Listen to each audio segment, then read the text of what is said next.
insuficiencia cardíaca, falla cardíaca con bajo gasto, falla cardíaca con bajo gasto. El otro elemento importante que nos controla el gasto cardíaco es la frecuencia cardíaca. Ya hemos hecho unos ejercicios desde el semestre pasado en donde nosotros veíamos que si el paciente bajaba la frecuencia cardíaca, diga usted que tiene una bradicardia severa, diga usted que tiene un bloqueo auriculoventricular completo, un paciente que tiene una frecuencia de 20 a 30 latidos por minuto es una frecuencia cardíaca baja. Y al bajarse de la frecuencia cardíaca, pues se baja el gasto cardíaco. Pues todos los pacientes que ustedes van a ver en el servicio de urgencias, sobre todo personas ancianas que lleguen con un bloqueo auriculoventricular, van a llegar pálidos, sudorosos, fríos, hipotensos, inconscientes en ocasiones. Y usted va a decir, ¿pero qué pasó con este señor? Y le toma la frecuencia cardíaca, la frecuencia cardíaca baja, luego tiene un gasto cardíaco bajo, una baja perfusión de sangre a los tejidos, incluyendo el cerebro, y toda la sintomatología que va a tener el paciente. Esto siempre ocurre, siempre que se baja extremadamente la frecuencia cardíaca, se baja el gasto.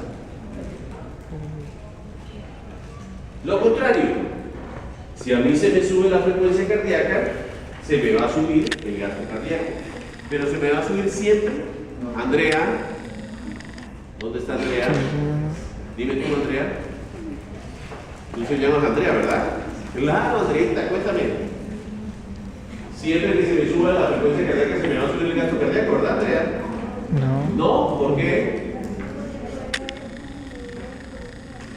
Porque puede disminuir el volumen latido, ¿por qué?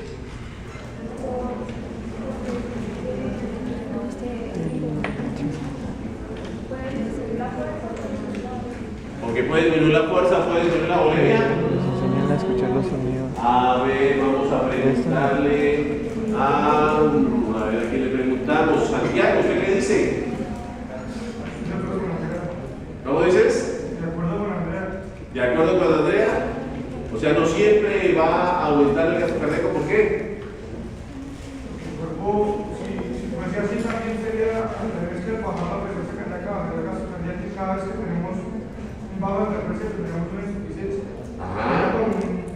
O sea, hay mecanismos que compensan, ¿verdad? Pero si quitamos esos mecanismos que compensan y solo pensamos en el fenómeno único de bajar enormemente la frecuencia cardíaca, siempre le va a bajar el gasto cardíaco. Pero si pensamos en el único mecanismo de subir la frecuencia cardíaca, siempre te va a subir el gasto cardíaco. Quitando los otros aspectos compensatorios, Santiago. Santiago dice que quitando los otros aspectos compensatorios, diría que sí. A ver, mi consentida Andreita 2.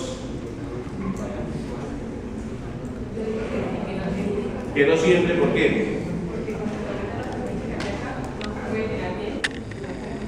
Hay un problema de llenado, ¿verdad?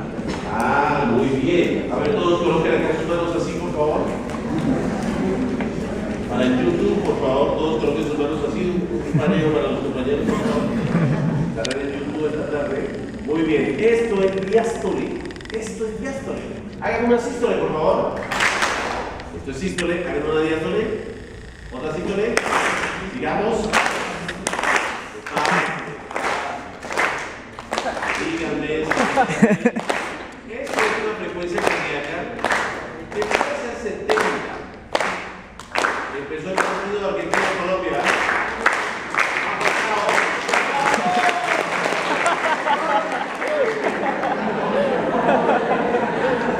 Para los que nos están viendo en YouTube, definitivamente hoy es Colombia. Entonces pónganme mucha atención. Pónganme mucha atención. Cada vez que aumenta la frecuencia cardíaca, pues va a aumentar el gasto cardíaco. Pero ubiquemos todos otra vez y resulta que el paciente tiene una fibrilación auricular y tiene una vía de conducción anómala, que es el fascículo de Kent, y esa vía de conducción anómala le genera un síndrome que se llama el síndrome de Wald-Parkinson-White. El paciente tiene un Wald-Parkinson-White. Hagamos el ejercicio. El paciente tiene un Wald-Parkinson-White. Tiene Parkinson en el corazón. Que en el bajo mundo se conoce como el WPW. Para que tenga problemas con su pronunciación de Ward Parkinson White, entonces coloque el WPW. Ah, ¿usted se está refiriendo propio al WPW? Sí, me está refiriendo al WPW. Pues estos pacientes que tienen un WPW tienen en su corazón un fascículo muscular que conduce la corriente de las aurículas a los ventrículos sin pasar por el nodo AB. Tienen un fascículo que conduce sin pasar por el nodo AB. Entonces, imagínense la situación, señores, de un paciente que tiene Ward Parkinson White. Entonces, señores, todos ubíquense, por favor, en su diástole, todos en su diástole. Entonces, vamos con la sístole. Y ventrículo sinusal. De pronto ocurrió en las aurículas una fibrilación auricular de 600 veces por minuto. Muy bien, y pasó por el fascículo de Kane sin pasar por el nodo AB. O sea que esos 600 llegaron al ventrículo. ¿Qué le pasa al paciente? ¿Aumentará su gasto cardíaco por esa frecuencia excesiva? No. No, al contrario, baja el gasto cardíaco porque, como dice Andreita, el volumen de fin de diástole ya no es suficiente, el tiempo diastólico llenado se hace tan corto que ya no es capaz de llenar en forma adecuada, entonces tú no vas a entregar si no tienes que entregar, y el corazón, como no tiene tiempo diastólico adecuado, no tiene buen volumen de fin de diástole, luego hace un bajo gasto cardíaco. Entonces ahí viene el concepto de que siempre que se baja la frecuencia cardíaca, se nos baja el gasto cardíaco si no consideramos los factores compensatorios. Obviamente, como Santiago dijo, actúan los factores compensatorios para mantenernos el gasto constante. Pero en una bajada severa del gasto de la frecuencia cardíaca, en un bloqueo AB completo, un paciente tiene 20 a 30 latidos por minuto, sin lugar a dudas, esos fenómenos compensatorios no alcanzan a compensar totalmente y el paciente baja el gasto cardíaco. Pero no siempre que se nos sube la frecuencia cardíaca nos va a subir el gasto cardíaco. Hay una frecuencia límite que se llama la frecuencia cardíaca máxima. O sea, es cierto que mi gasto cardíaco sube si se me sube la frecuencia cardíaca hasta que llego a la frecuencia cardíaca máxima. Ya cuando llego a mi frecuencia cardíaca máxima, en vez de subir el gasto cardíaco, lo empiezo a disminuir. Esa frecuencia cardíaca máxima hay muchas fórmulas, pero una más muy conocida es 220 menos. ¿Eso qué significa? Que al profesor de fisiología, su frecuencia cardíaca es de 200 como su frecuencia máxima. Hacer ejercicio hasta 200, ¿sí o no, Elena? Bueno, puedo hacer ejercicio hasta 200 porque esa es mi frecuencia cardíaca máxima. No, hay que quitarle un poquito más, ¿verdad? Calculen su frecuencia cardíaca máxima. ¿Cuál sería su frecuencia cardíaca máxima? 220 menos la edad. Ahí sí me llega usted como 200. Muy bien. Entonces esa sería 202. Ay, yo siempre se me tengo un ya. ¿Cómo? el gasto cardíaco es 5 litros por minuto de reposo y puede subir hasta 25, 30 o más litros por minuto de ejercicio. Si yo tengo un bajo gasto cardíaco, digo que el paciente está en falla cardíaca.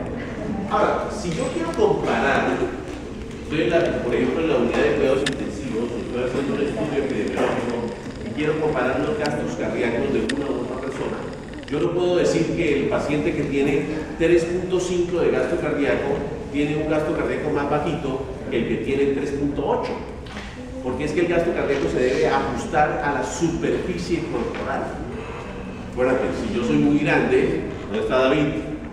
Paneo para David, muy bien, ahí está David, pues hombre, él va a tener por su contextura un mayor gasto cardíaco. ¿Dónde está nuestra chiquilla más pequeña de todo el salón?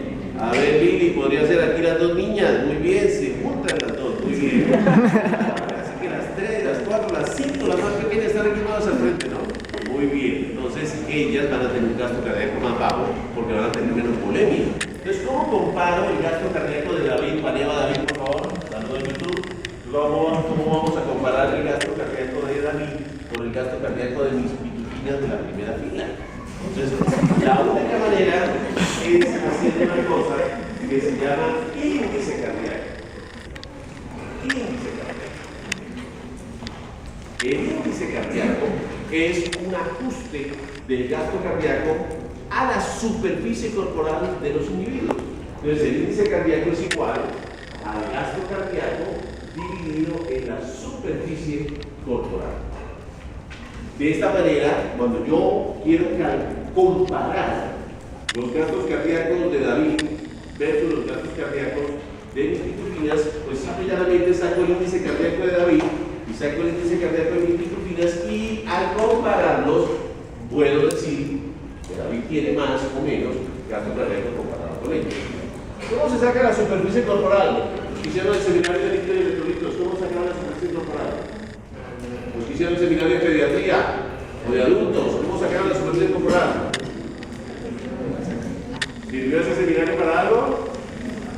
A ver, Jay, ¿cómo saca usted la superficie corporal? Angie, ¿dónde está Angie? Angie, ¿cómo olvidarte cómo saca la superficie corporal? ¿No? Doctora Molina, ¿cómo saca la superficie corporal? Doctor Tuta, ¿cómo saca la superficie corporal?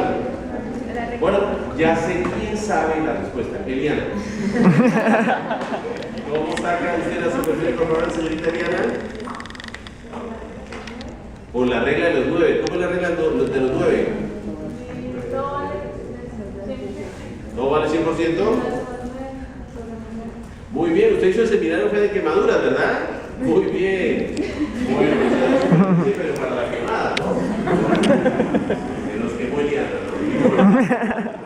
Entonces, la superficie corporal se saca de la siguiente manera: peso del individuo por 4 más 7 sobre peso más 90. Sencillísima, ¿verdad? Peso del individuo en kilogramos por 4, cierra paréntesis, más 7 dividido en peso, también en kilogramos, más 90, les da la superficie corporal. Entonces, señores, calculen su superficie corporal. Quiero mirar la superficie corporal de ustedes. Para el previo de cardíaco que queda ahí en YouTube, hay que traer calculadora, porque aquí empieza la matemática a correr. Aquí empieza la matemática a correr. Entonces, quiero saber que mis pitufinas cuánto tienen de superficie corporal. Quiero que David, que es el ejemplo extremo, nos diga cuánto tiene de superficie corporal. Todos sacando su superficie corporal, por favor. Peso por 4 más 7 dividido en peso más 90. Sergio, ¿cuánto tienes? 2. También tiene Sergio. Muy bien. Damas y caballeros, silencio absoluto, que doble de tambores. David, ¿cuánto tiene de superficie corporal? 2.21. ¿Y una de mis pitufinas cuánto tiene de superficie corporal, doctora? ¿Uno qué? 1.31. Ella tiene menos. Entonces, señores, miren este 2.20 y 1.30, casi que el doble David comparado con mi pitufina preferida. Entonces, pónganme la atención. Por eso, yo no le puedo comparar el gasto cardíaco de David. Si David me dice que tiene gasto cardíaco de 3.8 al gasto cardíaco que tiene la compañerita, que sería 3.5. ¿Por qué? Entonces, hagamos el ejercicio que es un punto fijo de previo. Yo les digo, tengo un paciente llamado David que tiene un gasto cardíaco de 3.8 y tengo una paciente pitufinita que tiene un gasto cardíaco de 3.5. Conclusión: David tiene más gasto cardíaco que nuestra pitufinita. ¿Es cierto o no es cierto? Entonces, háganle el índice cardíaco a David, que tiene 2.21 de superficie corporal, y háganle el índice cardíaco a mi pitufinita, que tiene 1.32. Y dígame si es cierto que solo viendo el gasto cardíaco, David tiene más gasto cardíaco que mi pitufina.